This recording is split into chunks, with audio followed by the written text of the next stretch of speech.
Hey guys, and welcome to the brand new channel Ricky's Reviews, where we'll be looking to sort the craft from the crap and hoping to find you your next best brew.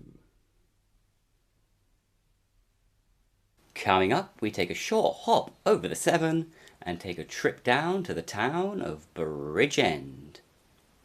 Famed more for its mining than its brewing, it's home to a small operation that has kept the locals well watered with top-notch brews. And they are the Dog's Window Brewery.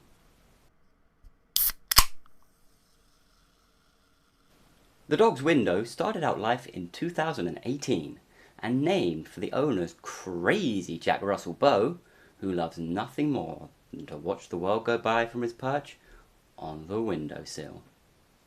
And unfortunately, that's about all I could actually dig up on them. So if you do know any more about them, do feel free to let me know down in the comments below, because they're still a complete mystery to me.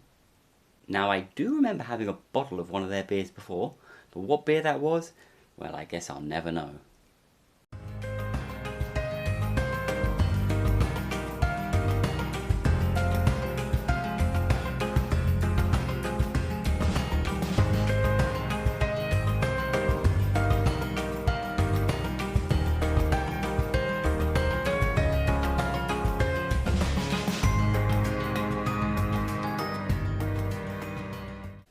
It's brewed with the Amarillo, the Econaut, and the Craft Classic Mosaic, so expecting a lot of citrus and some tropical vibes in here. I also find that the Amarillo can be a little bit earthy at times, so we'll see if that can balance out some of those fruity aromas. So here it is, the treat box, and there's one thing I really love about this already, and that's a full breakdown of the actual ingredients. Not just the hops, but we also have listed here the malt, the Marisota, the Pilsner, oats and wheat, and also the yeast used, which happens to be a British ale yeast. If I could start one campaign in the craft world, it would be for all beers to list all the ingredients all the time. Like, there are still beers on the shelves out there that don't even list the hops. And for me, that is just criminal. So, breweries of the world, both large and small, just do us a small favour. Whack some of those ingredients on the can, please.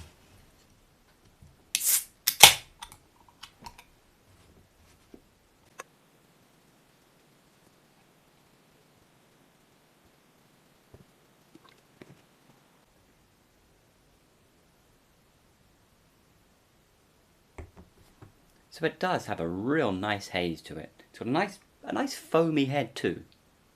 It's got a lot of nice citrus aromas, a little bit tropical too, as to be expected.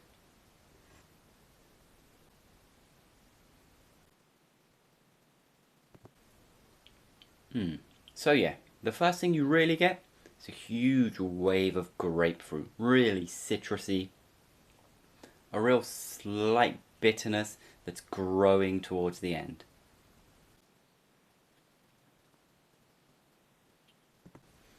And that bitter grapefruit, it really starts to grow as the beer develops, and there's a dryness in the finish. So now we're really down into the beer.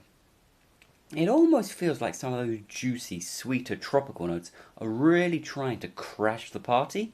But that grapefruit, well, it's a real solid doorman, and it is standing firm, really still dominating the palate.